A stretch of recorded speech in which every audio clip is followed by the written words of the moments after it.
હવે જો ગઈકાલે આપણે પ્રાઇમરી, સેકન્ડરી અને ટર્સરી ને એ જોયું હતું, તો એની અંદર થોડાક આપણે એક્ઝામ્પલ જોઈ લઈએ એટલે ખ્યાલ આવે. પ્રાઇમરીમાં મેં તમને એક કીવર્ડ યાદ રાખવાનો કીધો હતો કે નેચર, અને મેં કીધું હતું કે ફાર્મિંગ, એગ્રીકલ્ચર ને એ બધું આવે. પણ આમાં આપણે જો ડાયરેક્ટ નીચે જતા રહ્યો કે આના 10 એક્ઝામ્પલ આપેલા છે કે પ્રાઇમરીમાં એક તો એગ્રીકલ્ચર આવશે, ફિશિંગ પણ આવી જાય એની અંદર, મત્સ્યપાલન ઉદ્યોગ, ફોરેસ્ટ્રી પણ આવી જાય છે, બરાબર.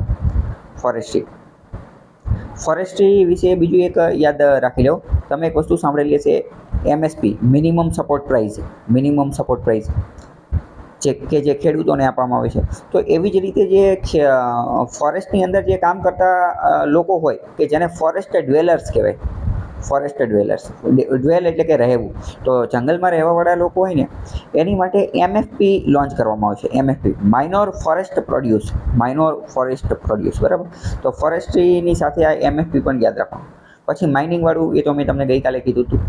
પછી oil and gas extraction, oil અને ગેસનું જે જમીનમાંથી કાઢવાનું કામ, તો એ પણ પ્રાઇમરીની અંદર આવશે. ક્વારીઇંગ એટલે ખ્યાલ છે તમને? એ પણ એક રીતનું ખનન જ છે કે સ્ટોન, સેન્ડ અને ગ્રેવલ, જે રેતીનું ને એ બધાનું ખનન કરતા હોઈએ. પછી જો મનુષ્યનો જ્યારથી ઉદ્ભવ થયો ત્યારથી એ હન્ટિંગ, શિકાર કરતો આવેલો છે, તો શિકારની પ્રવૃત્તિ જે છે એ પણ કોની અંદર આવશે? પ્રાઇમરીની અંદર. ફાર્મિંગ તો ઓલરેડી આવી ગયું, હોર્ટિકલ્ચર ને ડેરી ફાર્મિંગ ને એ બધું. પીટ એક્સટ્રેક્શન, પીટ એટલે એક રીતે જે કાદવ કીચડ વાળી જમીન હોય ને ત્યાં એક રીતે કોલસા જેવી વસ્તુ બનતી જાય, અથવા તો જે કોલસો જે છે ને એના અલગ અલગ પ્રકાર છે, એન્થ્રેસાઇટ, લિગ્નાઇટ, અને છેલ્લામાં છેલ્લો પ્રકાર જે છે એ પીટ. તો એ પીટને એક્સટ્રેક્ટ કરવું એ પણ કુદરત સાથે જોડાયેલું છે, એટલે એ પણ પ્રાઇમરીમાં. વોટર કલેક્શન એન્ડ ટ્રીટમેન્ટ, જો આમાં જે છે ને એ ખાલી વોટર કલેક્શન જ આવશે. અહીંયા ભૂલ છે, વોટર કલેક્શન જે છે એ પ્રાઇમરીમાં આવશે. વોટર ટ્રીટમેન્ટ જે છે એ શેની અંદર આવી જશે? વોટર ટ્રીટમેન્ટ એ સેકન્ડરીમાં આવી જશે. કેમ? કારણ કે ટ્રીટમેન્ટ જે છે તો એમાં એ શું કરશે કે વોટરનો રો મટીરિયલ તરીકે ઉપયોગ કરશે, બરાબર. તો આવી રીતે થોડુંક વર્ડ કોમ્બિનેશનથી ને કીવર્ડથી ને એનાથી સમજવાનું.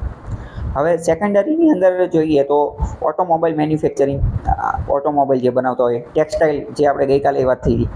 જો આ સેકન્ડરી રહીને એની અંદર આપણે સેકન્ડરીમાં મેં તમને શું કીવર્ડ યાદ રાખવાનો કીધો હતો?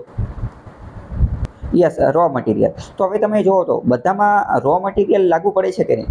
ઓટોમોબાઈલની અંદર જે રો મટીરિયલ હશે, બરાબર, તો એ પ્રાઇમરી સેક્ટરમાંથી મળતો હશે. ટેક્સટાઇલમાં રો મટીરિયલ કયું હોય? તો કે જે દોરા ને કપાસ ને એ બધી વસ્તુ, બરાબર, કપાસમાંથી ને એ બધા. ફૂડ પ્રોસેસિંગની અંદર જો તો તમે એવું વિચારી શકો છો કે રો મટીરિયલ એગ્રીકલ્ચરમાંથી મળતું હશે અથવા નેચરમાંથી મળતું હશે. પછી કન્સ્ટ્રક્શનની અંદર એ રો મટીરિયલ કુદરતમાંથી મળતું હશે. સ્ટીલ પ્રોડક્શનમાં સેમ એ જ વસ્તુ હશે. Ship building, electronic manufacturing. પછી કેમિકલ પ્રોડક્શન, તો કેમિકલ જે છે એ બધા ફાર્માસ્યુટિકલ એટલે કે દવા બનાવવાનું ને એ બધું, ફર્ટિલાઇઝર. પછી ફર્નિચર મેકિંગ, પેપર મેકિંગ. તો આ બધાનું જે રો મટીરિયલ જે છે એ કેમાંથી મળતું હશે? તો કે કુદરતમાંથી મળતું હશે. ટર્શિયરી સેક્ટર, ત્રીજા નંબરનો જે તૃતીય ક્ષેત્ર જે છે કે જેને સર્વિસ સેક્ટર પણ કહેવામાં આવે છે, અને આને ઇનવિઝિબલ સેક્ટર પણ કહેવામાં આવે છે, ઇનવિઝિબલ. તો આની અંદર આ રિટેલ સ્ટોર ને એ બધું આવશે, રિટેલ સ્ટોર. હવે જો આ ઓનલાઈન શોપિંગ જે છે ને, તો ઓનલાઈન શોપિંગની સર્વિસ, ઓનલાઈન શોપિંગ એક રીતે સર્વિસ આપે છે ને.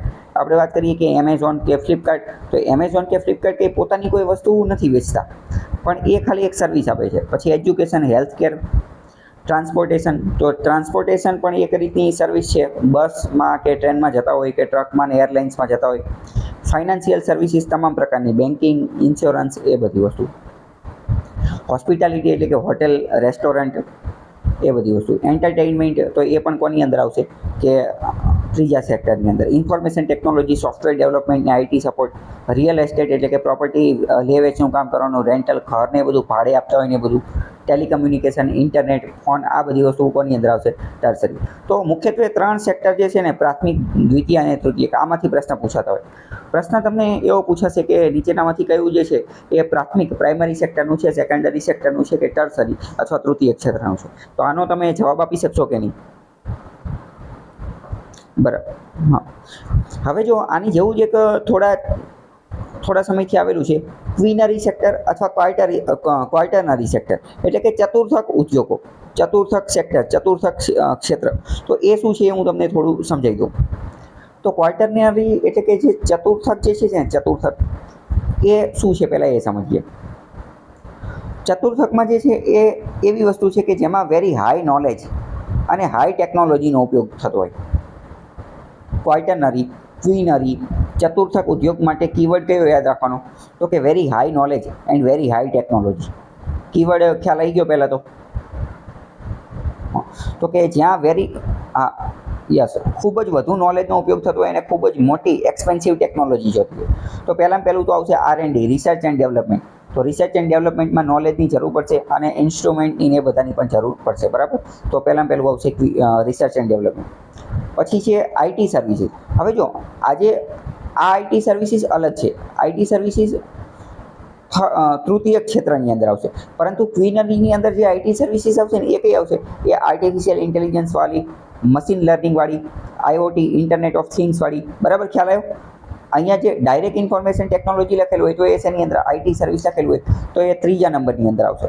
પરંતુ આર્ટિફિશિયલ ઇન્ટેલિજન્સના, મશીન લર્નિંગને, મતલબ કે IT લેવલનું પણ એડવાન્સ સ્વરૂપની વાત કરીએ તો એનું એડવાન્સ સ્વરૂપ જે છે એ શેની અંદર આવશે? તો કે એ આવશે, બરાબર. ખ્યાલ આવ્યો? પછી કન્સલ્ટિંગ સર્વિસ. કન્સલ્ટિંગ સર્વિસ એ કઈ? તો કે આપણે બેન્કિંગ એન્ડ ફાઇનાન્શિયલ સર્વિસ આપણે જોઈ હતી, બેન્કિંગ એન્ડ ફાઇનાન્શિયલ સર્વિસ, તો એ થર્ડ સેક્ટરની અંદર હતી. પરંતુ હવે આપણે વાત કરીએ કે શેર બજાર છે, બરાબર. તો શેર બજારની અમુક લોકો શેર બજાર રિલેટેડ કન્સલ્ટેશન કરતા હોય, પણ અત્યારે તો શેર બજારની અંદર પણ ઘણી એડવાન્સ વસ્તુ આવી ગઈ છે. કેવી એડવાન્સ વસ્તુ? તો કે AIનો ઉપયોગ કરી અને મશીન લર્નિંગનો ઉપયોગ કરી અને રોબોટનો ઉપયોગ કરી અને શેર બજારનું પ્રિડિક્શન કરવામાં આવે છે. તો એ જે એમાં હાઈ નોલેજ અને હાઈ ટેકનોલોજીનો ઉપયોગ કરી અને જે કન્સલ્ટિંગ સર્વિસ કરવામાં આવે છે તો એને આપણે ક્વીનરી કહીશું. ક્વીનરી. જેમ કે આપણે વાત કરીએ કે વિશ્વની સૌથી મોટી આ એક શેર બજાર સંબંધિત એક કંપની છે બ્લેક રોક નામની કંપની છે, બરાબર. વિશ્વની સૌથી મોટી. તો આ બ્લેક રોક નામની કંપની જે છે ને એની પાસે એવું માનવામાં આવે છે કે સૌથી વધુ ફંડ છે, એ બહુ મોટા ફંડ મેનેજ કરે છે, કે બહુ વધુ પૈસા જે છે એ રોકાણ કરે છે. અને એવું પણ માનવામાં આવે છે કે સમગ્ર વિશ્વની અંદર જે અમુક સ્કેમ આવતા હોય છે અથવા અમુક જે 2009-10ની અંદર જે ફાઇનાન્શિયલ ક્રાઇસિસ આવેલું હતું, મોટાભાગના જે ફાઇનાન્શિયલ ક્રાઇસિસ આવતા હોય છે તો એની પાછળ પણ આ બ્લેક રોકનો હાથ છે એવું માનવામાં આવે છે. પણ ઇન શોર્ટ બ્લેક રોક વિશે હું તમને શું સમજાવવા માંગુ છું કે બ્લેક રોક જે છે ને એની પાસે એક એવો સોફ્ટવેર છે અલાદીન નામનો. આ અલાદીન નામનો જે સોફ્ટવેર જે છે ને એ શું કરે છે? તો કે એ એક પ્રકારનો એવો સોફ્ટવેર છે કે જે કોઈ પણ કંપનીનું ફાઇનાન્શિયલ સ્ટેટમેન્ટ જે છે એને એનાલાઇઝ કરે અને સાથે સાથે કોઈ એનો જે CEO અથવા એનો MD અથવા એનો ડિરેક્ટર એ જ્યારે સ્પીચ આપતો હોય ને તો લાઈવ એના તમામ પ્રકારની વસ્તુ જે છે એનું બિહેવિયર, એની પેટર્ન, એની બોડી લેંગ્વેજ એ બધાનું એનાલિસિસ કરે અને એ બધાનું એનાલિસિસ કરીને એ પહેલાં જ પ્રિડિક્ટ કરી નાખે કે આ કંપનીનો સ્ટોક જે છે એ વધશે કે ઘટશે. ઇન શોર્ટ અલાદીન એક પ્રકારની એવી વસ્તુ છે કે જે અત્યારે સમગ્ર વિશ્વની અંદર ફાઇનાન્શિયલ લેવલે સ્ટોક માર્કેટની અંદર અને ફાઇનાન્શિયલ કન્સલ્ટન્સીના બાબતમાં જે છે એ અલાદીન એ બહુ ખતરનાક લેવલનો સોફ્ટવેર છે. તો એ જે અલાદીન જે છે એ કોની અંદર આવશે? એ ચતુર્થ પ્રવૃત્તિની અંદર આવશે, બરાબર. Very high knowledge and very high technology. પછી ડાયરેક્ટ છઠ્ઠા નંબરનું જુઓ. છઠ્ઠા નંબરમાં છે data analysis and data management, બરાબર. ડેટા વિશે એવું કહેવામાં આવે છે કે data is the new oil. જેની પાસે જેટલો વધારે ડેટા હશે એ એટલો વધારે સારું કામ જે છે એ કરી શકશે. આર્ટિફિશિયલ ઇન્ટેલિજન્સને વર્ક કરવા માટે એમની માટે આ જે AIના જે મશીનો જે છે એની માટે એમને વર્ક કરવા માટે જો ઓક્સિજન તરીકેનું કોઈ કામ કરતું હોય ને તો એ ડેટા કરે છે, માહિતી કરે છે. તો ડેટાનું એનાલિસિસ કરવું, ડેટા મેનેજમેન્ટ કરવું, એની માટે અલગ અલગ કોર્સ આવતા હોય છે, એની માટે ડેટા સાયન્ટિસ્ટ લોકો પણ કામ કરતા હોય છે. તો એ ક્વીનરી એક્ટિવિટીની અંદર આવશે, બરાબર. સાયન્ટિફિક રિસર્ચ, અત્યારે નવી ટેકનોલોજી આવી ગઈ છે જેમ કે બાયોટેકનોલોજી, ફિનટેક એટલે કે ફાઇનાન્શિયલ ટેકનોલોજી, એડટેક એટલે કે એજ્યુકેશનલ ટેકનોલોજી, તો એ બધી ક્વીનરીની અંદર આવશે. પછી market research and marketing services. અને 10મું મોસ્ટ આઈમ્પી, 10મા નંબરનું એને કહેવાય IP, intellectual property. Intellectual property વિશે તમને કંઈ ખ્યાલ છે કે નહીં? હા, ઇન્ટેલેક્ચ્યુઅલને ગુજરાતીમાં કહેવાય બુદ્ધિજીવી. તો ઇન્ટેલેક્ચ્યુઅલ પ્રોપર્ટીને આપણે વ્યવસ્થિત ડિસ્ક્રાઇબ કરવું એની માટે વ્યવસ્થિત ગુજરાતી શબ્દ કેવો હોય ને તો એવું કહી શકાય કે તમારા મગજમાંથી જે કોઈ વસ્તુ ઉપજેલી છે તમારા મગજમાંથી જે કોઈ પણ પ્રોડક્શન થયેલું છે તો એને ઇન્ટેલેક્ચ્યુઅલ પ્રોપર્ટી કહેવાય. માની લો કે કોઈ વ્યક્તિ જે છે એણે નવી વેક્સિન શોધી નાખી, તો એ વેક્સિન કઈ રીતે શોધી છે? એની માટે એણે એના મગજનો ઉપયોગ કર્યો છે.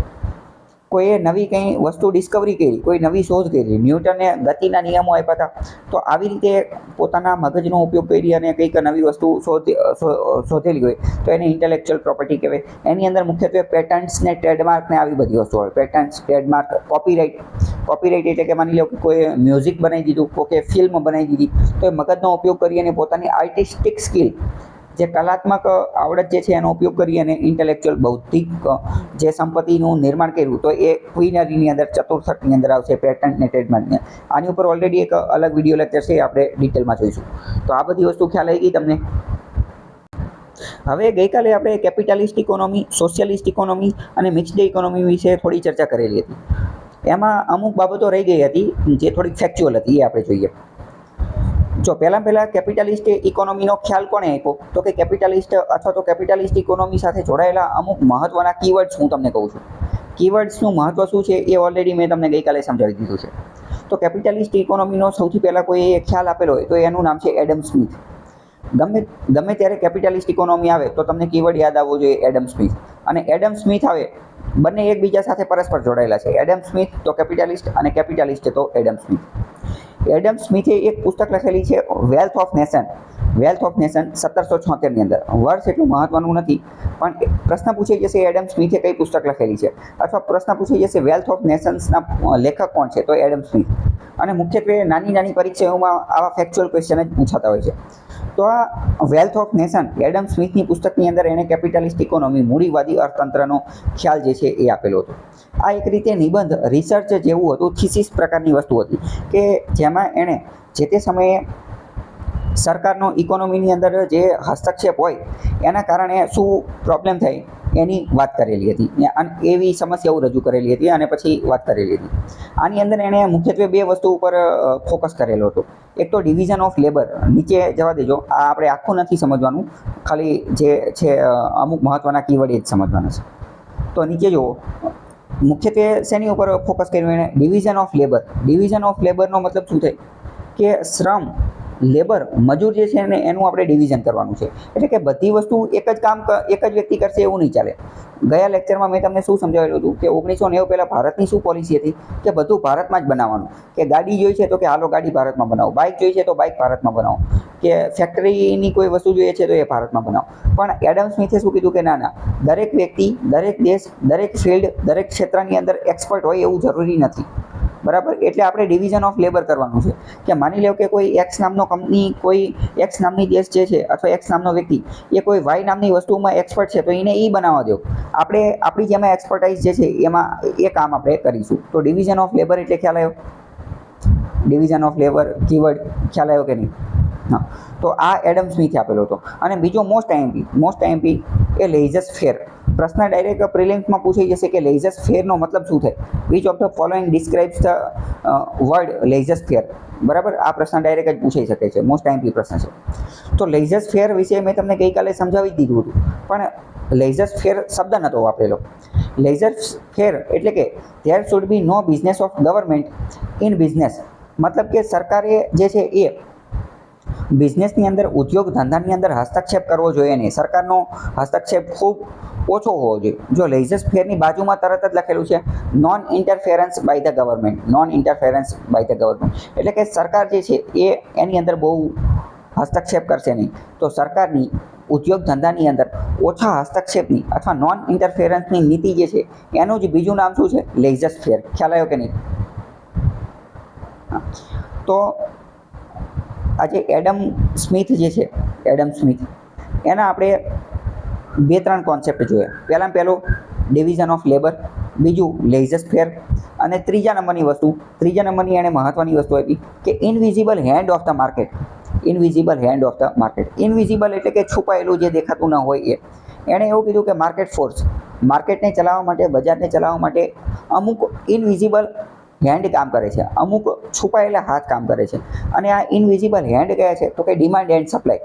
તો કે ડિમાન્ડ એન્ડ સપ્લાય જે છે ને એ જ માર્કેટની અંદર બધી વસ્તુ નક્કી કરે છે. જો કોઈ વસ્તુની માર્કેટની અંદર ડિમાન્ડ હશે તો ઓટોમેટિક જે તે કંપનીવાળા, ફેક્ટરીવાળા, ઉદ્યોગ ધંધાવાળા જે છે એનું પ્રોડક્શન ચાલુ કરી દેશે અને એની સપ્લાય જે છે એ સ્ટાર્ટ કરી દેશે. બરાબર, મતલબ કે માર્કેટને જો કોઈ ચલાવતું હોય તો એ સૌથી મોટું ફોર્સ હોય તો એ કયું છે? Demand and supply. અને આ કીવર્ડને તમારે યાદ રાખવાનું છે. ઇકોનોમીની અંદર આપણે જ્યારે માર્કેટની અંદર કમ્પેરિઝન કરવાનું છે, ઓલું પેલું કરવાનું છે, ત્યારે આપણે વારંવાર આ ઇનવિઝિબલ ફોર્સ ડિમાન્ડ એન્ડ સપ્લાયનો ઉપયોગ કરીશું. અત્યારે તમે પણ એટલું જ યાદ રાખી લો કે માર્કેટને ચલાવવા પાછળના બે સૌથી મોટા કોઈ ફેક્ટર હોય તો એ કયા છે? Demand and supply. તમે જોયેલું હશે કે વારંવાર ન્યૂઝ આવતી હોય છે કે ડુંગળીનો ભાવ વધી ગયો, ટમેટાનો ભાવ વધી ગયો, આવું બધું વારંવાર આવતું હોય છે. તો એની પાછળનું સૌથી મોટું કારણ શું છે એ તમે કહી શકશો? Demand and supply. બરાબર, કે ડુંગળી અને બટેકા અને આ બધાનો ભાવ કે ત્યારે શું થયું હોય છે? ડિમાન્ડ ઘટી ગઈ હોય છે. ભારતની અંદરથી મોટે ભાગે અમુક વાર તો શું થતું હોય છે કે ડિમાન્ડ ઘટી ગઈ હોય છે, અને એ પણ કોના કારણે? કે ભારતે સારો માલ, સારી વસ્તુ જે છે એ એક્સપોર્ટ કરી દીધી હોય છે. બરાબર, તો આ ડિમાન્ડ એન્ડ સપ્લાય એ માર્કેટના સૌથી મોટા ફોર્સ, સૌથી મોટા પરિબળ છે. એ તમારે હંમેશા યાદ રાખવાનું. ગમે ત્યારે માર્કેટના પરિબળો વિશે વિચારવાનું આવે તો પહેલાં આ બે વિશે જ વિચારવાનું. તો આ બે મહત્વના કીવર્ડ યાદ રાખવાના. ખ્યાલ આવ્યો કે નહીં? પ્રશ્ન એવો પણ પૂછાઈ જશે કે એડમ સ્મિથના મતે આ invisible hand of market force એની અંદર કોનો સમાવેશ થાય છે? અથવા તો એડમ સ્મિથના મતે આ ઇનવિઝિબલ હેન્ડ, છુપાયેલા પરિબળો કયા છે? છુપાયેલા હાથ કયા છે? તો જવાબ આપી શકશો તમે? કયા? Yes, very good, demand and supply. બરાબર, તો એડમ સ્મિથના મહત્વના કીવર્ડ કયા જોઈએ? તો કે એક તો ડિવિઝન ઓફ લેબર, એક તો લેઇઝર ફેર, એક તો ઇનવિઝિબલ હેન્ડ એટલે કે ડિમાન્ડ એન્ડ સપ્લાય. બરાબર, તો આટલું એની માટે જરૂરી છે. અને બીજું કે વેલ્થ ઓફ નેશન પુસ્તક. વેલ્થ ઓફ નેશન પુસ્તક જે છે એ પણ પૂછાઈ જશે કે વેલ્થ ઓફ નેશન પુસ્તક કોનું છે. સ્ટેટ ઇકોનોમી એ પહોંચી જાઓ. સ્ટેટ ઇકોનોમીમાં પહોંચી ગયા. તો સ્ટેટ ઇકોનોમીનો કોન્સેપ્ટ જે છે એ કાર્લ માર્ક્સે આપેલો હતો. કાર્લ માર્ક્સે. સમજો કે કેપિટાલિસ્ટ ઇકોનોમીનો કોન્સેપ્ટ કોણે આપેલો હતો? તો કે એડમ સ્મિથે. એવી જ રીતે સ્ટેટ ઇકોનોમીમાં આપણે કોનું નામ યાદ કરવાનું? Karl marks. જર્મન ફિલોસોફર હતો, જર્મનીનો વ્યક્તિ હતો. બરાબર, કાર્લ માર્ક્સ. સ્ટેટ ઇકોનોમી એટલે શું એ આપણે જોયું નથી, પણ ગઈકાલે મેં તમને જે સોશિયાલિસ્ટ ઇકોનોમી કીધું હતું, સોશિયાલિસ્ટ ઇકોનોમી, તો સોશિયાલિસ્ટ ઇકોનોમીની અંદર મેં તમને એક વાત કીધી હતી કે બધી જ માલિકી કોની હોય? તો કે સરકારની હોય. ગવર્મેન્ટ માલિકીની બધી કંપની સરકારી હોય. સરકાર જ નક્કી કરે કે કઈ વસ્તુનું કેટલું પ્રોડક્શન કરવાનું છે. વેક્સિન તો કે 10 લાખ જ બનાવવાની છે. આ વેક્સિન જે 10 લાખ બનાવી તો એ આ હોસ્પિટલમાં જ આપવાની છે. એ બધું નક્કી કોણ કરે? તો કે સરકાર કરે. ઇન શોર્ટ, બધી વસ્તુમાં હાથ કોનો હોય? તો કે સરકારનો હોય. તો આનું જ બીજું નામ છે સ્ટેટ ઇકોનોમી. બરાબર, કારણ કે સરકાર એટલે સ્ટેટ જ કહી શકાય. તો કે સોશિયાલિસ્ટ ઇકોનોમી અને સ્ટેટ ઇકોનોમી એ બંને એક જ છે. એનો કોન્સેપ્ટ કાર્લ માર્ક્સ, જર્મન ફિલોસોફરે આપેલો હતો. તો કાર્લ માર્ક્સનું એક નામ યાદ રાખવાનું. 1917માં યુએસએસઆરની અંદર, એટલે અત્યારનું રશિયા, યુએસએસઆરની અંદર બોલ્શેવિક રિવોલ્યુશન થઈ હતી. બોલ્શેવિક રિવોલ્યુશન. અને પીપલ્સ રિપબ્લિક ઓફ ચાઇના, એની અંદર પણ આ જ પ્રકારની રિવોલ્યુશન થઈ હતી. અને એની પછી આ ખ્યાલ જે છે એ થોડો વધારે ફેલાયેલો હતો. અને બીજું વાત કે કેપિટાલિસ્ટ ઇકોનોમીની અંદર અમુક અસમાનતા રહેલી હતી. સમજો, અહીંયા હું તમને બીજી મહત્વની વસ્તુ સમજાવી દઉં કે કેપિટાલિસ્ટ ઇકોનોમી આપણે જોઈ તો એમાં આપણે શું જોયું હતું કે એમાં જે ઉદ્યોગ ધંધાવાળા જે છે, બિઝનેસમેન લોકો, એનો ખૂબ જ વધારે દબદબો હશે. તો હવે અહીંયા બીજી એક મોસ્ટ આઈમ્પી વસ્તુ સમજો. કેપિટાલિસ્ટ ઇકોનોમી જે છે ને, ત્યાં ઇનઇક્વાલિટી, અસમાનતા જોવા મળશે. તમે પહેલાં આ વાત સાથે સહમત છો કે નહીં? એમાં ઇનઇક્વાલિટી જોવા મળશે કે નહીં મળે? બરાબર, સંપૂર્ણ બરાબર. તમે બિલકુલ સાચી વાત કીધી, ઇનઇક્વાલિટી જોવા મળશે. પણ એનું કારણ તમે થોડુંક ખોટું આપેલું છે. એનું કારણ હું તમને આપું. સમજો કે કેપિટાલિસ્ટ ઇકોનોમી હશે તો ફેક્ટરી, ઉદ્યોગ, ધંધા, બિઝનેસ આ બધું કોણ ચલાવતું હશે? તો કે આ બધાના માલિકો હશે, આ બધાના બિઝનેસમેન હશે, આંતરપ્રિન્યોર લોકો હશે. હવે તમે સમજો કે કોઈ એબીસી નામની કંપની ચલાવે છે, એનો માલિક છે. બરાબર, અને એની સામે એની અંદર કામ કરવાવાળો એક મજૂર છે, કારણ કે અહીંયા કામ તો લેબર જ કરતા હશે, મજૂર હશે. તો શું બેયની આર્થિક પરિસ્થિતિ સમાન હશે? શું બેયની ઇન્કમ, આવક સમાન હશે કે અલગ અલગ હશે? તો કે ઓબ્વિયસ વાત છે કે બેયની આવક અલગ અલગ જ હશે. મજૂરની આવક ઓછી હશે, જ્યારે માલિકની આવક વધુ હશે. તો આના કારણે ઇકોનોમિક ઇનઇક્વાલિટીનું સર્જન થશે કે નહીં? તો કે હા, થશે. એટલે કે કેપિટાલિસ્ટ ઇકોનોમીની અંદર શું થતું હતું કે આવી પ્રકારની ઇનઇક્વાલિટી જોવા મળતી હતી. માલિક વર્ગ, અમીર વર્ગ, માસ્ટર લોકો વધુ અને વધુ અમીર થઈ રહ્યા હતા, અને ગરીબ લોકો વધુ અને વધુ ગરીબ થઈ રહ્યા હતા. તો આ કોન્સેપ્ટને ડામવા માટે તે સ્ટેટ ઇકોનોમીનો કોન્સેપ્ટ આવ્યો કે સોશિયાલિસ્ટ ઇકોનોમીનો કોન્સેપ્ટ આવ્યો. બરાબર ખ્યાલ આવ્યો કે કેપિટાલિસ્ટના વિરોધમાં, એક વસ્તુના વિરોધમાં જ હંમેશા બીજી વસ્તુ આવવાની છે. બીજો અહીંયા એક આઈએમપી પોઈન્ટ હું તમને સમજાવી દઉં. ઓક્સફામ નામની એક સંસ્થા છે, ઓક્સફામ નામનું એક એનજીઓ છે, એના દ્વારા પણ એક રિપોર્ટ રજૂ કરવામાં આવેલો છે. અને એ રિપોર્ટની અંદર એવું કીધેલું છે કે ભારતની અંદર બહુ વધારે પડતી ઇનઇક્વાલિટી, અસમાનતા જોવા મળે છે. કે ભારતના 2% કે 10% લોકો જે છે ને એ ભારતની 30 થી 40% વેલ્થ લઈ અને બેઠા છે. બરાબર. તો આ પ્રકારના રિપોર્ટ દ્વારા આવી ઇનઇક્વાલિટીની એવી જે વાત આવેલી હોય, તો એ જ્યારે આપણે આપણો નિબંધ લખતા હોય અથવા અહેવાલ કે બીજી કોઈ વસ્તુ જ્યારે લખતા હોય તો એમાં આવી વસ્તુ ઉદાહરણ સ્વરૂપે આપી શકીએ છીએ. અથવા તો જ્યારે આપણે ઇકોનોમીનો કે જીએસનો આન્સર લખતા હોય તો ત્યારે પણ આવી વસ્તુ લખી શકીએ છીએ. બરાબર. ઇન શોર્ટ અત્યારે તમે એવું યાદ રાખો કે ઓક્સફામ નામના એનજીઓ દ્વારા, સંસ્થા દ્વારા ઇનઇક્વાલિટી ઉપરનો રિપોર્ટ રજૂ કરવામાં આવે છે. અને એણે એવું કીધું છે કે ભારતની અંદર ઇનઇક્વાલિટી ખૂબ વધારે માત્રામાં છે. બરાબર ખ્યાલ આવ્યો. તો સોશિયાલિસ્ટ ઇકોનોમીનું જ બીજું નામ છે સ્ટેટ ઇકોનોમી, અને કાર્લ માર્ક્સે એનો કોન્સેપ્ટ આપેલો હતો. હવે એ પાનાની અંદર સૌથી છેલ્લું જુઓ, એનું નામ છે સ્ટેટ કેપિટાલિસ્ટ. તો સ્ટેટ કેપિટાલિસ્ટ એ નામનો કીવર્ડ જે છે એ પણ એની જ માટે વપરાય છે કે સ્ટેટ કેપિટાલિસ્ટ જે છે એ એની અંદર વપરાય છે. બરાબર. નીચે આવી જાઓ ત્રીજા નંબરમાં મિક્સ્ડ ઇકોનોમીમાં. તો મિક્સ્ડ ઇકોનોમી ઓલરેડી મેં તમને ગઈકાલે જે ચલાવ્યું હતું એ જ વસ્તુ જે છે એ જોવા મળે છે. હવે ચાલો, એડમ સ્મિથે જે કેપિટાલિસ્ટનો કોન્સેપ્ટ આપેલો હતો, અહીંયા તમે બીજું પણ યાદ રાખો કે આપણે ઇતિહાસના પન્ના ઉલટાવીએ તો ઇતિહાસમાં સૌથી પહેલાં કઈ ઇકોનોમી જોવા મળતી હતી? તો ઇતિહાસમાં સૌથી પહેલાં જે છે ને એ કેપિટાલિસ્ટ ઇકોનોમી જોવા મળતી હતી, એડમ સ્મિથવાળી કેપિટાલિસ્ટ ઇકોનોમી જોવા મળતી હતી. બરાબર. પરંતુ 1930ની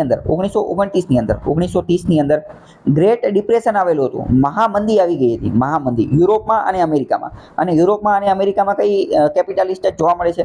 તો કે 1929માં મહામંદી આવેલી હતી. અને આ જે મહામંદી આવેલી હતી એની જ અસર બ્રિટિશરોએ ભારતને ગુલામ બનાવેલું હતું. તો ભારતની અંદર ત્યારે જોવા મળે છે. એટલે તમે જોવો છો 1930માં આ વસ્તુ આવેલી હતી, એના 20 જ વર્ષની અંદર બ્રિટિશરોએ ભારતને જે છે એ મુક્ત કરી દીધું હતું. તો એનું એક કારણ આ પણ હતું, ગ્રેટ ડિપ્રેશન આવેલું હતું ત્યારે બ્રિટનને સૌથી ઓછો ફટકો પડેલો હતો. એનું એક કારણ એ પણ હતું કે બ્રિટન પાસે ભારત હતું, અને ભારત જે તે સમયે સોને કી ચીડિયા જે છે કહેવામાં આવતું હતું. જ્યારે ગ્રેટ ડિપ્રેશનની અંદર વિશ્વના બધા દેશો, કેપિટાલિસ્ટ દેશો જે છે એ મંદીમાં જતા રહ્યા હતા, મંદીમાં. બરાબર. તો જ્યારે મંદીમાં જતા રહ્યા ત્યારે આ એડમ સ્મિથની વેલ્થ ઓફ નેશન ને કેપિટાલિસ્ટ થિયરી હતી ને એને લોકોએ વખોડવાનું ચાલુ કરી દીધું. કેમ? કારણ કે ભાઈ તમે તો કહેતા હતા કે ઇનવિઝિબલ હેન્ડ ને ડિમાન્ડ ને સપ્લાય ને કેપિટાલિસ્ટ ને બિઝનેસમેન ને એ બધા લોકો બહુ સારું કરશે, પણ એ તો બહુ સારું કર્યું નહીં. બરાબર. એટલે આ ગ્રેટ ડિપ્રેશન 1929-1930 એ વસ્તુ પણ યાદ રાખવાની છે. તો એના સંદર્ભમાં બીજી કઈ થિયરી આવી? તો કે એના સંદર્ભમાં બીજી થિયરી આવી સોશિયાલિસ્ટ થિયરી, કે જે સમાજવાદવાળી, કે જે સ્ટેટ ઇકોનોમીવાળી, કે જે કાર્લ માર્ક્સે આપેલી હતી એ. બરાબર. તો આ એક રીતે તમારે કઈ વસ્તુ કોના વિરોધમાં આવેલી એ પણ યાદ રાખવાનું. અને તમને ખ્યાલ છે કે જે સ્ટેટ ઇકોનોમીવાળી સોશિયાલિસ્ટ એ પણ એટલી કોઈ ખાસ છે નહીં. એટલે વચ્ચે જે છે એ બંનેના મધ્યમ માર્ગ તરીકે કઈ વસ્તુ આવી? તો કે મિક્સ્ડ ઇકોનોમી આવી, જે આપણે ગઈકાલે જોઈ લીધું હતું. તો આ ત્રણેય વસ્તુ ખ્યાલ આવશે. આની સાથે બીજા અમુક કોન્સેપ્ટ જે જોડાયેલા છે એ પણ આપણે સમજવાના છે કે 1930માં જે આ ગ્રેટ ડિપ્રેશન આવ્યું એ. બરાબર. તો એ પણ મહત્વનું છે. ચલો, હવે અહીંયા હું તમને બીજો એક મહત્વનો કીવર્ડ કહી દઉં, અથવા એક વાક્ય કહી દઉં જે તમને આગળનું સમજવામાં કામ આવશે. ઘણા લોકો એવું કહે છે કે ઇકોનોમી જે છે ને એ એક પ્રકારનું સાયન્સ છે, વિજ્ઞાન છે. બરાબર. તમને એવું લાગે ઇકોનોમી એ સાયન્સ કઈ રીતે થઈ ગયું? તો એ હું તમને પછી ક્યારેક સમજાવીશ. પણ એના જવાબમાં બીજા લોકો શું કહે છે એ હું તમને કહું. બીજા લોકો એવું કહે છે કે economy is not a science, and if economy is a science then it is a failed science. કે જો ઇકોનોમી જે છે એના પ્રત્યુત્તરમાં લોકો શું કહે છે કે ઇકોનોમી એ સાયન્સ નથી, અને જો ઇકોનોમી એ સાયન્સ હોય તો એ ફેલ્ડ, અસફળ વિજ્ઞાન છે. કેમ અસફળ વિજ્ઞાન છે? એ અસફળ વિજ્ઞાન એટલા માટે છે કારણ કે જો ઇકોનોમી એ એટલું જ મહાન, એટલું જ ખતરનાક સાયન્સ છે, તો વિશ્વની અંદર જે મંદી આવે છે, જે પ્રકારનું ડિપ્રેશન આવે છે, જે પ્રકારની રિસેશન આવે છે, એને આ ઇકોનોમી, એને આ સાયન્સ જે છે એ અટકાવી કેમ નથી શકતું, એને આ વધારે પહેલાંથી જ પ્રિડિક્ટ કેમ નથી કરી શકતું? કારણ કે સાયન્સનું તો મુખ્યત્વે કામ શું છે કે પહેલાં પ્રિડિક્ટ કરી દેવાનું. અર્થક્વેક આવવાનો હોય બરાબર તો પહેલાં કહી દે, સાયક્લોન આવવાનું હોય તો પહેલાં કહી દે. જે ન્યૂટને વિજ્ઞાન, ફિઝિક્સ, કેમિસ્ટ્રી, જિયોગ્રાફી આ બધાની અંદર અમુક પ્રકારના ચોક્કસ પ્રિન્સિપાલ, ચોક્કસ સિદ્ધાંતો હોય છે કે જે દરેક જગ્યાએ સાચા પડતા હોય છે. તો જો ઇકોનોમી પણ એ જ પ્રકારનું સાયન્સ હોય તો એ આને કેમ અટકાવી શકાતું નથી? તો economy is a failed science એવું પણ એક વાક્ય કહેવામાં આવે છે. જેમ કે 1929માં મંદી આવી ગઈ, 2009-10ની અંદર પણ જે સબપ્રાઇમ ક્રાઇસિસ આવી ગયું એના વિશે પણ આપણે ડિટેલમાં સમજીશું. બરાબર, તો આટલું ખ્યાલ આવ્યો કે નહીં તમને? પ્રશ્ન જોવો તો ઘટનાચક્રમાં તો કે શું કહે છે કે ભારત જે છે એ અંડર ડેવલપ્ડ ઇકોનોમી છે એવું નીચેનામાંથી કઈ કઈ વસ્તુ જે છે એ એક્સપ્લેન કરે છે. નીચેનામાંથી કઈ વસ્તુ એવું દર્શાવે છે કે ભારત એક અંડર ડેવલપ્ડ ઇકોનોમી છે, અંડર ડેવલપ્ડ ઇકોનોમી? પહેલું એવું કહે છે કે ઇનઇક્વિટેબલ ડિસ્ટ્રીબ્યુશન ઓફ ઇન્કમ, આવક જે છે આવક એની અસમાન વહેંચણી થયેલી છે, અસમાન વહેંચણી થયેલી છે. બીજું હાઈ ડિપેન્ડન્સી રેશિયો. ત્રીજું slow rate of increase the national income, એટલે કે નેશનલ ઇન્કમ આપણી જે રાષ્ટ્રીય આવક જે છે એનો વધવાનો દર ખૂબ ઓછો છે. અને ચોથું change in banking and financial sector, financial and banking સેક્ટરની અંદર જે છે એ વધારો અને ઘટાડો જોવા મળે છે. તો ભારતમાં આમાંથી કઈ વસ્તુ જોવા મળે છે કે જે આપણને under developed income, under developed economy દર્શાવે છે? ચલો હવે આનો આપણે જવાબ કહીએ. તો પહેલાં ભારતની અંદર ઇનઇક્વિટેબલ ડિસ્ટ્રીબ્યુશન ઓફ ઇન્કમ, આવકની અસમાનતા જોવા મળે છે, બિલકુલ સાચી વાત છે. હવે પણ અહીંયા બીજી વસ્તુ જોવાની છે કે ભારત જે છે ને એ અંડર ડેવલપ્ડ ઇકોનોમી છે જ નહીં. ભારત માટે તો કયો શબ્દ વપરાય છે? ડેવલપિંગ ઇકોનોમી વપરાય છે, એટલે કે વિકાસશીલ દેશ છે. ભારત કેવો છે? વિકાસશીલ દેશ છે, વિકાસશીલ. એક આવે ડેવલપ્ડ કન્ટ્રીઝ, એટલે કે વિકસિત દેશો કે જેનો વિકાસ થઈ ગયો છે. પાછળ ઈડી લાગેલું છે એટલે કે ભૂતકાળ, એટલે કે વિકાસ થઈ ગયો, ભૂતકાળમાં વિકાસ થઈ ગયેલો છે. તો ડેવલપ્ડ કન્ટ્રીઝ કયા છે? તો કે અમેરિકાના અને યુરોપના દેશો છે એ. બીજા દેશો આવે ડેવલપિંગ કન્ટ્રીઝ, ભારત અને ચાઇના જેવા. તો ભારત હજી ડેવલપિંગની અંદર આવે છે. અને અંડર ડેવલપ્ડનો મતલબ શું? કે જ્યાં હજી વિકાસ ચાલુ જ નથી થયો, વિકાસ થવાનો જે છે એ ચાલુ જ થયો નથી એ. તો ભારત માટે આમાંની કોઈ પણ વસ્તુ લાગુ પડશે નહીં. હકીકતમાં પહેલું જે છે કે ભારતમાં આવકની અસમાનતા જોવા મળે છે, તો કે હા જોવા મળે છે. નેશનલ ઇન્કમ વધવાનો રેટ ખૂબ સ્લો, ઓછો છે, તો એ વાત પણ સાચી છે. બરાબર, change in banking and financial sector એ પણ જોવા મળે છે. પરંતુ ભારત અંડર ડેવલપ્ડ ઇકોનોમી છે જ નહીં, એટલે આનો જવાબ જે છે એ ન આવશે. બરાબર, ખ્યાલ આવ્યો કે નહીં? જોવો તો જો 12મા નંબરમાં એ જ કીધેલું છે કે ઇન્ડિયન ઇકોનોમી જે છે ડેવલપિંગ કેટેગરીની અંદર છે, ડેવલપિંગ કેટેગરીની અંદર. તો ડેવલપિંગ કેટેગરીની અંદર છે તો એ કઈ રીતે આપણને ખ્યાલ આવે છે? કયા કયા ફીચર, કયા કયા લક્ષણો એવું દર્શાવે છે કે ભારત ડેવલપિંગની અંદર આવે છે? કે ભારત મુખ્યત્વે એગ્રીકલ્ચર સેક્ટરની અંદર જોડાયેલો છે, પહેલી વસ્તુ એ. બીજી વસ્તુ ડિસગાઇઝડ અનએમ્પ્લોયમેન્ટ. ડિસગાઇઝડ અનએમ્પ્લોયમેન્ટનો મતલબ થાય છુપાયેલી બેરોજગારી, જેને એકદમ ગુજરાતીમાં કહેવાય પ્રચ્છન્ન બેરોજગારી. પ્રચ્છન્ન બેરોજગારી, પ્રચ્છન્ન બેરોજગારી એટલે શું એ હું તમને અહીંયા થોડું સમજાવી દઉં. બાકી એમ અનએમ્પ્લોયમેન્ટ વાળામાં ડિટેલમાં સમજીશું. ખ્યાલ છે તમને? પ્રચ્છન્ન બેરોજગારી, ડિસગાઇઝડ અનએમ્પ્લોયમેન્ટ એટલે ખ્યાલ છે તમને? એ જ તે હું તમને થોડું વધારે સમજાવી દઉં. ડિસગાઇઝડ શબ્દ પણ યાદ રાખો. ડિસગાઇઝડનો મતલબ શું થાય? છુપાયેલું. હવે જો ઇંગ્લિશની અંદર આ શબ્દ પૂછાઈ શકે કે ડિસગાઇઝડનો મતલબ, અથવા તો એવો પ્રશ્ન એવો પૂછાઈ જાય કે which of the following word means to hide, એટલે કે છુપાયેલું. એ શબ્દનો સમાનાર્થી શબ્દ કયો છે? તો ડિસગાઇઝડ શબ્દ જે છે આવી જશે. બરાબર, અને ડિસગાઇઝડનો બીજા પણ અમુક વિષયની અંદર અમુક જગ્યાએ ઉપયોગ આવશે. તો ડિસગાઇઝડ શબ્દ તમે યાદ રાખી લો. ડિસગાઇઝડનો મતલબ છુપાયેલો, અને ડિસગાઇઝડ અનએમ્પ્લોયમેન્ટ એટલે કે છુપી બેરોજગારી, જેની માટે એકદમ સાદું, એકદમ વ્યવસ્થિત ગુજરાતી કયું છે? તો કે પ્રચ્છન્ન બેરોજગારી. પ્રચ્છન્ન બેરોજગારી એવું કહે છે કે બેરોજગારી છે પરંતુ દેખાતી નથી. બેરોજગારી છે પણ દેખાતી નથી. તો એનો મતલબ શું? એનો મતલબ એમ કે માની લો કે 1 હેક્ટરની જમીન છે. 1 હેક્ટરની જમીન ખેડવા માટે 5 મજૂરની જરૂર છે. 5 મજૂરની. બરાબર, તો કે 1 હેક્ટરની જમીન 5 મજૂરોને રોજગારી આપે છે. તો આ જ 5 મજૂર જે છે એની બદલે માની લો કે 8 મજૂર રાખી દીધા. 8 મજૂર, તો પ્રોડક્શન તો એટલું જ થવાનું છે, ઉત્પાદન તો એટલું જ થવાનું છે. તો મતલબ કે બાકીના 3 વ્યક્તિઓ જે છે એ તો વધારાનું જ કામ કરે છે. એ કામ કરશે કે નહીં કરે એનાથી કોઈ ફેર પડવાનો નથી. કેમ? કારણ કે 5 જણા જે છે એ ઇનફ છે એ કામ કરવા માટે. તો બીજા 3 જણા જે છે એનો એટલો કોઈ ઉપયોગ છે નહીં. તો બીજા 3 જણા જે છે એ સિક્રેટલી અથવા તો ડિસ્ગાઇઝડ રીતે અનએમ્પ્લોયડ છે એવું આપણે કહી શકીએ. તો ડિસ્ગાઇઝડ અનએમ્પ્લોયમેન્ટ ખ્યાલ આવ્યો કે નહીં? બાકી વધુ ડિટેલમાં આપણે અનએમ્પ્લોયમેન્ટના પ્રકાર જ્યારે જોઈશું ત્યારે આપણે સમજીશું. અનએમ્પ્લોયમેન્ટના બધા પ્રકાર જે છે એ પણ તમારે મોઢે યાદ રાખવા પડશે. કેમ? કારણ કે માની લો કે મેઇન્સની અંદર એનો પ્રશ્ન પૂછાઈ ગયો, બરાબર. ત્રીજા નંબરનું છે કે poor quality of human capital. Human capital જે છે એની પુઅર ક્વોલિટી જોવા મળે છે. પછી હાઈ પર કેપિટા ઇન્ટેક્સ ઓફ પ્રોટીન, એટલે કે પ્રોટીન જે છે પ્રોટીન એ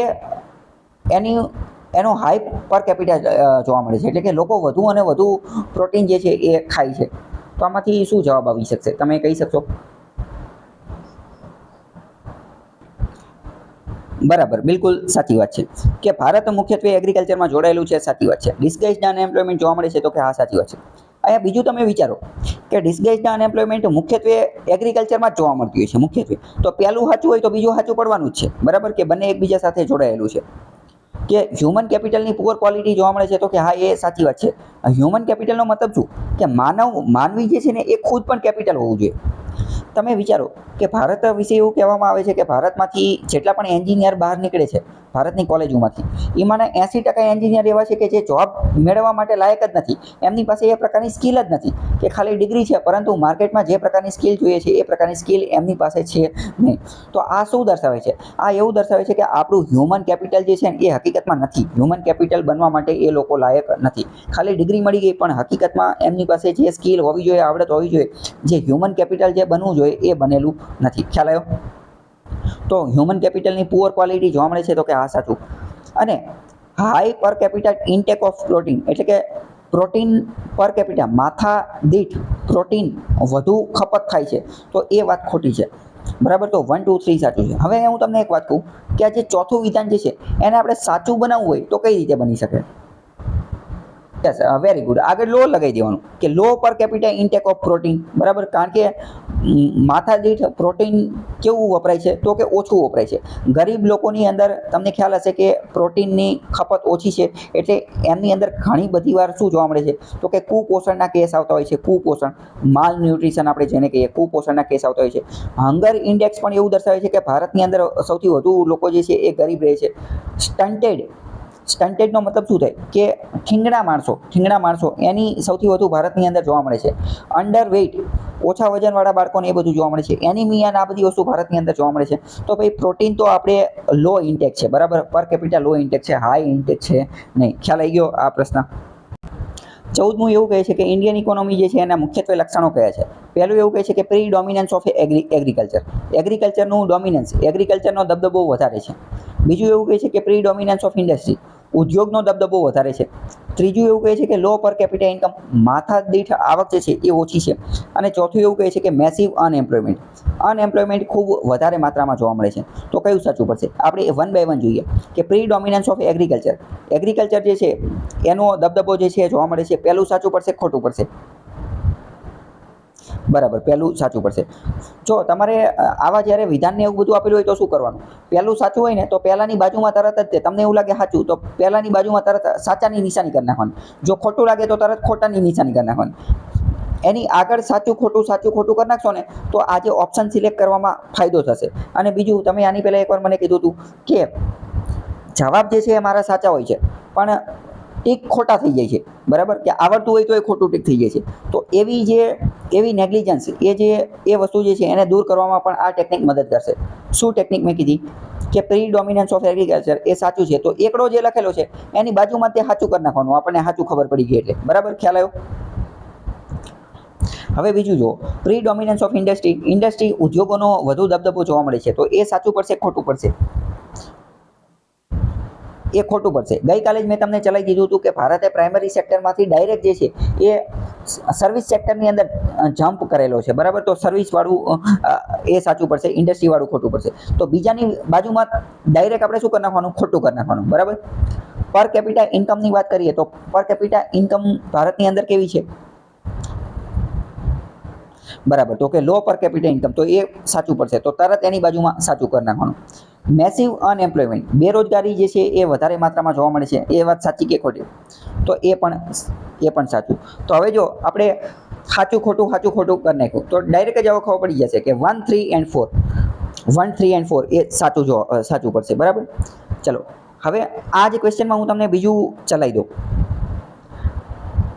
વિધાન વાંચ્યું અને તરત જ બાજુમાં સાચું અથવા તરત જ બાજુમાં ખોટું કરવાનો એક બીજો પણ ફાયદો છે.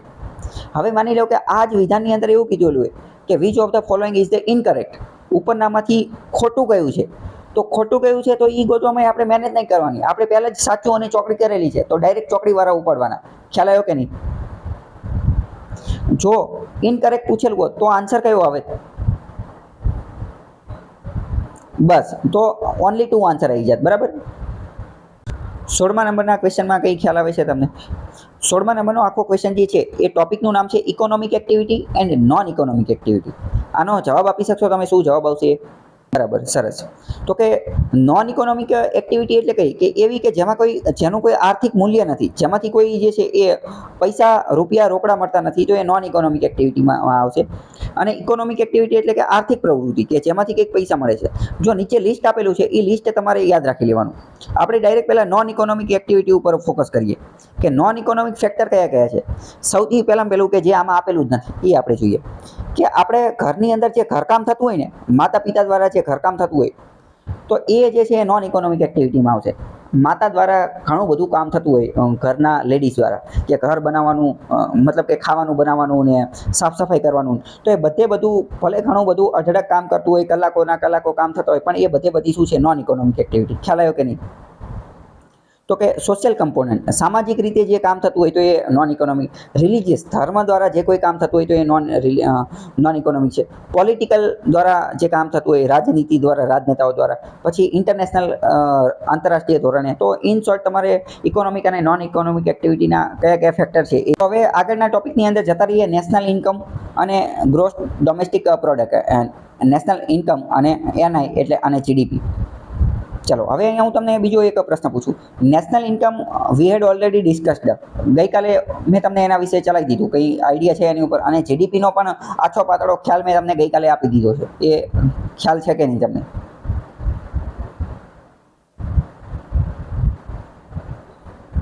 ઓકે, સરસ, વેરી ગુડ. બરાબર. તો કે GDP એટલે શું? તો કે દેશની અંદર જેટલી કોઈ પણ વસ્તુનું પ્રોડક્શન થતું હશે એ બધાનો સરવાળો. એની અંદર જો અહીંયા બીજી વસ્તુ કે જેટલી પણ વસ્તુ એટલે કે ગુડ્સ, વસ્તુઓનું પ્રોડક્શન થતું હશે, અને સાથે સાથે સર્વિસનું પણ કહેવાનું, ગુડ્સ એન્ડ સર્વિસીસ. જેટલી પણ સેવાઓનું નિર્માણ થતું હશે તો એ બધી વસ્તુ કોની અંદર આવી જશે? એ બધી વસ્તુ GDPની અંદર આવી જશે. GDPની અંદર. અને આ બધી વસ્તુના પ્રોડક્શન કરવા માટે એનેથી જેટલી આવક થતી હશે અથવા એનો જેટલો ખર્ચ થતો હશે એ બધાનો જ્યારે સરવાળો કરશું ત્યારે નેશનલ ઇન્કમ બની જશે. ત્યારે શું બની જશે? નેશનલ ઇન્કમ બની જશે. અને નેશનલ ઇન્કમ જે છે એને દેશની વસ્તી વડે ભાગી નાખીએ તો પર કેપિટા ઇન્કમ બની જશે. બરાબર. તો પર કેપિટા ઇન્કમ બની જશે. ખ્યાલ આવ્યો? આ 3 અલગ અલગ કોન્સેપ્ટ આપણે જોયા હતા. હવે તો પહેલો ક્વેશ્ચન એવું કહે છે કે the term national income represents. National income જે છે એની અંદર કોનો સમાવેશ થાય? કે GDP at market price minus depreciation. Market પ્રાઇસમાં જે GDP હોય એમાંથી ડેપ્રિસિએશન બાદ કરી નાખવાનું, પહેલું એવું કહે છે. બીજું એવું કહે છે કે GNP gross national product at market price minus depreciation plus factor. ત્રીજા નંબરનું એવું કહે છે કે GNP at market price minus depreciation and indirect taxes and subsidy. ચલો આવું બધું કહે છે. બરાબર. આ નંબરમાં અમુક કીવર્ડ આપેલા છે અને એની બાજુમાં એનું ડિસ્ક્રિપ્શન, એનું વર્ણન આપેલું છે. તો કયું લાગુ પડે છે એ આપણે કહેવાનું છે. મેલ્ટ ડાઉન, રિસેશન અને સ્લો ડાઉન. તો કે મેલ્ટ ડાઉન એટલે શું? તો આ લોકો એવું કહે છે કે fall in stock price. Stock price, શેરની પ્રાઇસમાં જ્યારે ઘટાડો થાય તો એને ફોલ કહેવાય. રિસેશનનો મતલબ શું થાય? તો કે ફોલ ઇન ગ્રોથ રેટ. રિસેશનને ગુજરાતીમાં કહેવાય મંદી. અને સ્લો ડાઉનનો મતલબ શું કહે છે? તો કે ફોલ ઇન GDP. તો આમાંથી સાચું કયું છે એ આપણે કહેવાનું છે. તો આમાં સાચું જે છે એ ખાલી પહેલું એક જ છે. જ્યારે શેરના સ્ટોક પ્રાઇસની અંદર ઘટાડો થાય તો એને મેલ્ટ ડાઉન કહેવાય. રિસેશન એટલે ગ્રોથ રેટમાં ઘટાડો થાય એ વાત સાચી છે, પણ કેટલો? રિસેશન મંદી માટે યાદ રાખો. મંદી કોને કહેવાય? રિસેશન કોને કહેવાય? તો જ્યારે લગાતાર 3 ક્વાર્ટર સુધી જે છે 3 ક્વાર્ટર સુધી ગ્રોથ રેટ નેગેટિવ આવે તો એને રિસેશન કહેવાય. ખ્યાલ આવ્યો? આ વ્યાખ્યા એક યાદ રાખી લો. બાકી જ્યારે આગળ આવશે ત્યારે પણ આપણે ડિસ્કસ કરીશું. અત્યારે ખાલી એટલું યાદ રાખી લો, રિસેશન ગણવાનું ક્યારે? તો કે રિસેશન જ્યારે લગાતાર 3 ક્વાર્ટર સુધી ગ્રોથ રેટ નેગેટિવમાં આવે ને તો ત્યારે રિસેશન ગણવામાં આવે, એની સિવાય ગણવામાં આવે નહીં. ખ્યાલ આવ્યો? જો પ્રશ્ન શું કહે છે કે ઇકોનોમિક લિબરલાઇઝેશન ભારતની અંદર કઈ રીતે સ્ટાર્ટ થયું? તો કે ઇન્ડસ્ટ્રીયલ લાઇસન્સિંગ પોલિસી જે છે, ઇન્ડસ્ટ્રીયલ લાઇસન્સિંગ પોલિસી એની અંદર ચેન્જ કરી અને એની અંદર સુધારો કરીને ઇન્ડિયન રૂપિયાની કન્વર્ટેબિલિટી કરી અને એફડીઆઈ ફોરેન ડાયરેક્ટ ઇન્વેસ્ટમેન્ટ માટેની જે પ્રોસિજર ફોર્માલિટી હતી એને દૂર કરી અને સિગ્નિફિકન્ટ રિડક્શન ઇન ટેક્સ રેટની અંદર ઘટાડો કરી. જવાબ આની અંદર એ આપેલો છે કે ઇન્ડસ્ટ્રીયલ લાઇસન્સિંગ પોલિસી હતી ને એની અંદર સબસ્ટેન્શિયલ ચેન્જ એટલે કે એની અંદર ધરખમ સુધારા કર્યા. બરાબર, એ બિલકુલ સાચી વાત છે. પણ હવે મેં તમને શું કીધું કે શું જવાબ સી આવી શકે કે ન આવી શકે? કે એફડીઆઈની અંદર સુધારો કર્યો તો કે નહોતો કર્યો? એફડીઆઈની પ્રોસિજરની અંદર સુધારો કર્યો તો કે નહોતો કર્યો? તો કે હા કર્યો તો ને. વિદેશ આપણે મેં તમને ગઈકાલે જ વાત કર્યું હતું કે વિદેશના લોકો ભારતની અંદર રોકાણ કરી શકશે અને ઉદ્યોગ ધંધો કરી શકશે. ભારત જે છે એ એક્સપોર્ટ ને એવું બધું, ઇમ્પોર્ટ એક્સપોર્ટ ને આવું બધું કરી શકશે.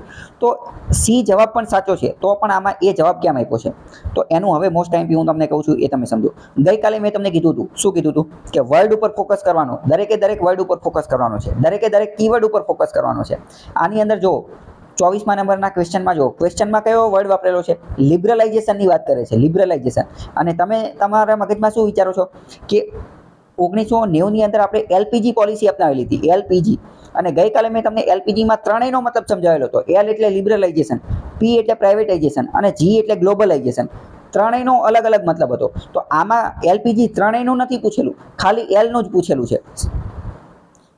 બરાબર, ખાલી એલ લિબરલાઇઝ સમજાણું? ખાલી લિબરલાઇઝેશન એલનું જ પૂછેલું છે એટલે જવાબ એ આવશે. હવે સી જવાબ પણ સાચો છે. બરાબર, સી જવાબ પણ સાચો છે. પણ હવે તમે મને વિચારીને કહો કે એલપીજી અંતર્ગત સી જવાબ જે છે એ કોની અંતર્ગત સાચો છે? સરસ, વેરી ગુડ. એ ગ્લોબલાઇઝેશન, જો ગ્લોબલાઇઝેશનનું પૂછેલું હતું એવું અહીંયા પૂછેલું હતું 1990માં આપણે જે ઇકોનોમિક રિફોર્મ કરેલા અને એમાં જે ગ્લોબલાઇઝેશન હતું એના અંતર્ગત તેવું સાચું છે, તો સી સાચું પડશે. બરાબર. તો ગઈકાલે લાસ્ટમાં આપણે લેક્ચર પૂરો કર્યો ત્યારે મેં તમને મોસ્ટ આઈએમપી વસ્તુ સમજાવેલી હતી. શું? કે વર્ડ્સ ઉપર ફોકસ કરવાનું છે, દરેકે દરેક વર્ડ સમજવાના છે અને કીવર્ડ ઉપર ફોકસ કરવાનું છે. બરાબર. જે આની પહેલાં યુટ્યુબમાં મેં વિડીયો બનાવેલો છે તુક્કા મારવાવાળો, એમાં પણ મેં સૌથી વધુ ફોકસ કોની ઉપર કરવાનું કીધું છે કે ક્વેશ્ચનમાં દરેકે દરેક વર્ડ જે છે એ સમજવાના છે. ખ્યાલ આવ્યો કે ન આવ્યો? પ્રશ્ન એવું કહે છે કે ઇકોનોમિક ગ્રોથ માટે મેજર ફેક્ટર નથી, એટલે કે મેજર, જો આમાં વર્ડ કયો મહત્વનો છે? મેજર શબ્દ પણ સમજવાનો છે, મેજર. બરાબર. ખાલી ફેક્ટર તો બધા ફેક્ટર તો છે જ તે, પણ મેજર ફેક્ટર કયું? મેજર ફેક્ટર નથી. પહેલું એવું કહે છે કે accumulation of capital and reform in technology. તો આ રિફોર્મ ઇન ટેકનોલોજી એટલે કે ટેકનોલોજીમાં સુધારા. પહેલી વસ્તુ. એક્યુમ્યુલેશનનો મતલબ શું થાય? એક્યુમ્યુલેશન એ એકદમ ગુજરાતીમાં કહે સંચય. કોઈ એક જ જગ્યાએ બધી વસ્તુનો સંચય થઈ જતો હોય, કોઈ એક જ જગ્યાએ બધી વસ્તુ ભેગી થઈ જતી હોય તો એને કહેવાય એક્યુમ્યુલેશન. એક શબ્દ વાપરે છે એક્યુમ્યુલેશન ઓફ વેલ્થ. આજે ઇન્કમ ઇનઇક્વાલિટી જે છે ને એને ઇંગ્લિશમાં આપણે કેવું હોય તો એવું પણ કહે છે કે accumulation of wealth in hands of rich. અમીર લોકોના હાથમાં સંપત્તિ, વેલ્થનું સંચય, એક્યુમ્યુલેશન થઈ ગયું છે. બરાબર. તો કે accumulation of capital and reform in technology. ટેકનોલોજીની અંદર રિફોર્મ કરવા જોઈએ અને કેપિટલનું એક્યુમ્યુલેશન સંચય થવું જોઈએ. તો એ ઇકોનોમિક ગ્રોથ માટે જરૂરી છે? તો કે હા, જરૂરી છે. કેમ? કારણ કે કેપિટલની તો જરૂર પડશે જ તે, અને ટેકનોલોજીમાં સુધારા લાવશું તો જ તે આપણે ઇકોનોમિક ગ્રોથ કરી શકશું. ચેન્જ ઇન પોપ્યુલેશન, વસ્તીની અંદર વધારો થાય તો એ મેજર ફેક્ટર છે ઇકોનોમિક ગ્રોથ માટે? તો કે હા, મેજર ફેક્ટર છે જ તેને.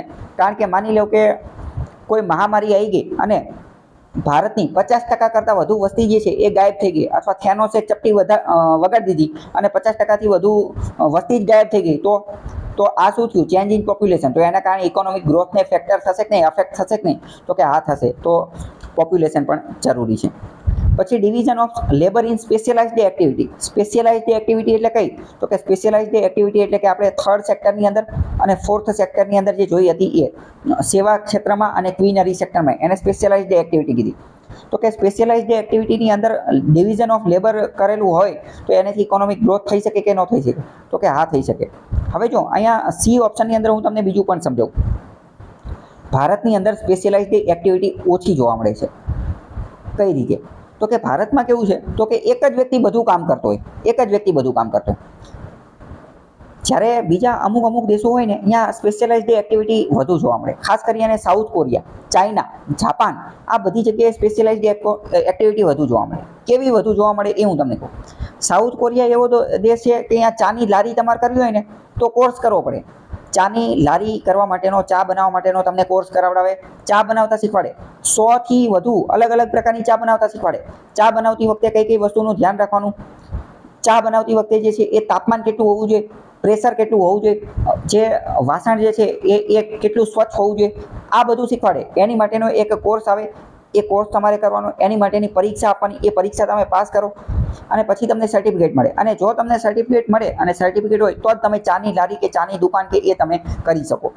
In short, Japan, south Korea, China, આજે ઈસ્ટર્ન કન્ટ્રીઝ, પૂર્વીય દેશો જે છે એની અંદર આ પ્રકારની સ્પેશિયલાઇઝડ ઇકોનોમી વધારે જોવા મળે, સ્પેશિયલાઇઝડ એક્ટિવિટી ખૂબ જ વધારે જોવા મળે. બરાબર, 50-100 કરતાં વધુ અલગ અલગ પ્રકારની ચા બનાવતા શીખવાડે. અને આપણે અહીંયા કેવું છે તો કે બધી વસ્તુ જોવા મળે બરાબર, પણ સ્પેશિયલાઇઝેશન જોવા મળતું નથી. ખ્યાલ આવ્યો કે ન આવ્યો? હવે ડી શું કહે છે કે ટેકનોક્રેટ્સ એન્ડ બ્યુરોક્રેટ્સ. બ્યુરોક્રેટ્સનો મતલબ શું થાય? બ્યુરોક્રેટ્સને ગુજરાતીમાં કહેવાય અમલદારશાહી. અમલદારશાહી એટલે કે જે ઓફિસર્સ, જે અધિકારીઓ હોય ને એ બધાને બ્યુરોક્રેટ્સ કહેવાય. IAS officers, IPS officers, collector, આ બધા જે મામલતદાર ને, તો આ બધા એક રીતે કોની અંદર આવશે? બ્યુરોક્રેટ્સની અંદર, અમલદારશાહી લોકોની અંદર અમલદાર. હવે ટેકનોક્રેટ્સનો મતલબ શું થાય? ટેકનોક્રેટ્સનો મતલબ સ્પેશિયલાઇઝડ સાથે જ જોડાયેલો છે, એટલે જ મેં સ્પેશિયલાઇઝડ શબ્દ થોડો વધારે સમજાવ્યો. ટેકનોક્રેટ્સ એટલે એવો વ્યક્તિ કે જે કોઈ ફિલ્ડની અંદર કામ કરે છે અને એ ફિલ્ડનો જ એક્સપર્ટ છે.